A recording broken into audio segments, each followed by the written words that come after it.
Baroness Jane Campbell is a game changer for disabled people, and especially women everywhere.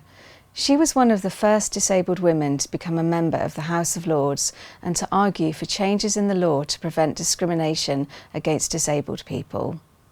Jane Campbell was born in 1959 and grew up on the outskirts of London. She was diagnosed early with a condition known as spinal muscular atrophy. Her younger sister Sally died from the same condition, and doctors thought that Jane would not live for long. But her parents, Ron and Jessie, wanted to prove the doctors wrong. They were determined that Jane would flourish and have an exciting life, which she has. Jane went to a school for disabled children and left at 16. The school had not expected her to do well in exams and thought she should just weave baskets and do physiotherapy. Meanwhile, her non-disabled sister Sharon was learning and gaining qualifications. It just wasn't fair. Many other things were unfair too.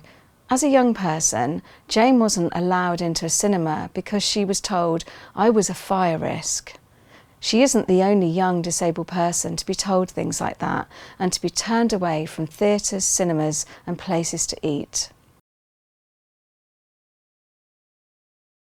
Jane then went to a specialist college where she met other disabled students. Many of them felt that they had been failed because of discrimination in education. It was a place full of passionate disabled young people who were keen to fight for their rights. Jane met her first husband, Graham Ingleston, there. He had a condition called haemophilia. Graham later died from an infection caused when he was being treated for his condition, and Jane has spoken publicly about the bombshell of his death. But she also says that she has wanted to fight very hard for disabled people's rights, partly because of what happened to Graham. After college, Jane studied for her first degree and then for a master's degree on how women campaigned for the right to vote. She got the highest grade possible. She is as passionate about feminism as she is for disability rights, and she sees the work of other feminists, including disabled feminists, as key to her own vision of what needs to be done. After getting her degree, Jane applied for over 100 jobs, but she kept getting rejections.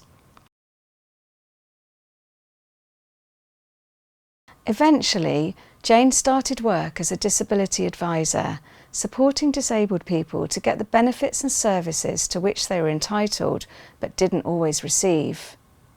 She was soon involved in the growing movement campaigning for disability rights in the UK, and in 1996 she co-founded the National Centre for Independent Living.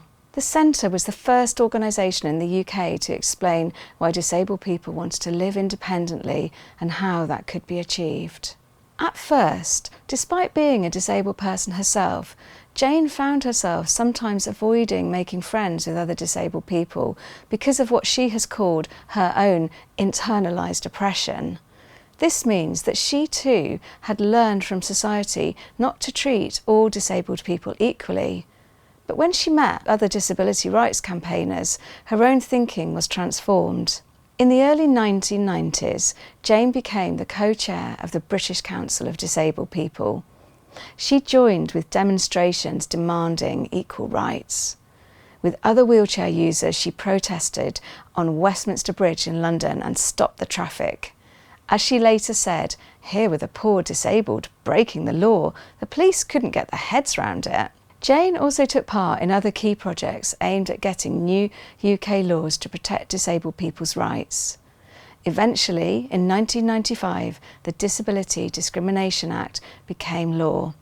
It had taken 10 years of campaigning by disabled people to get it passed in Parliament. In 2007, Jane was given the title Baroness Campbell of Surbiton to honour her lifelong work for equal rights for disabled people.